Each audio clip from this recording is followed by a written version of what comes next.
Hello friends, my name is Jenny, and before we get started, I want to thank you for having subscribed to my channel. You are what makes this all worth it. We have reached 250 subscribers and I wanted to celebrate with more cake. This is probably the best white cake that I've ever had. I usually make it with the vanilla buttercream frosting, but since I used that frosting for my 50 subscriber video, I decided to try out a chocolate buttercream frosting instead. I am far from disappointed. But without further ado, let's get started. All the ingredients will be listed in the description below. For the cake, you will need 2 1/4 cup cake flour. But if you don't have cake flour, just use that much all-purpose flour, but take out 2½ tablespoons and add 2½ tablespoons of cornstarch. 1 cup milk at room temperature, 6 egg whites also at room temperature, 2 teaspoons almond extract, 1 teaspoon vanilla extract, 1 3/4 cups granulated sugar, 4 teaspoons baking powder, 1 teaspoon salt, and 1 1/2 sticks butter, soft but still cool, and cut into cubes. Preheat your oven to 350 degrees and prepare your cake pans. You can do this in 2 8-inch cake pans if you want to layer it, or just 1 cake pan, which is what I'm doing today. I am trying out a spring-form cake pan, which was very easy to get the cake out. I first cut a piece of parchment paper to size by folding it in half, then in half again, then into a triangle, and one more time. Put the tip into the center of the pan and press into the corners.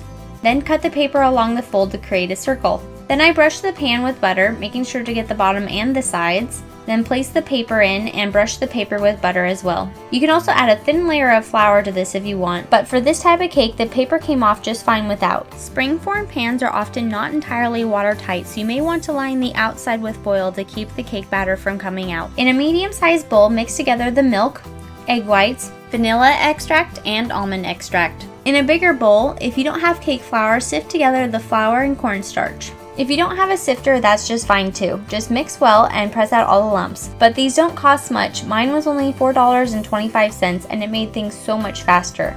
To your flour, add the sugar, baking powder, and salt. Mix at a low speed until it's all incorporated, then at the same speed add the butter. This is definitely a lot faster with an electric mixer than a spatula or egg beater, but it is possible and not too difficult.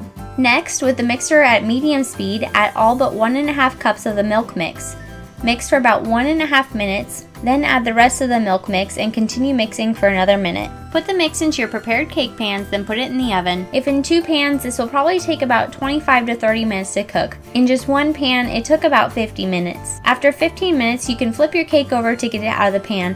With the spring pan, I was able to take it out right away, but I left the bottom on. When the cake was cool, I trimmed off the raised edges for a better look and texture. Now let's make the chocolate buttercream frosting. I used 3/4 of a stick of softened butter, 1/2 cup unsweetened cocoa powder, press or sift out the lumps, 2 1/2 cups powdered sugar, also press out the lumps, 1/4 cup milk, 1 teaspoon vanilla, and optionally 1/4 teaspoon espresso powder. I don't care much for the coffee flavor, so I used half of that. Do not mistake espresso powder with ground up espresso beans. It is basically instant coffee, which is what I used, but I used a spoon to mash up the large grains. Cream together the butter and the cocoa powder. Then alternate between adding 1 tablespoon of milk and 1/2 cup of powdered sugar. Stir it in before adding more.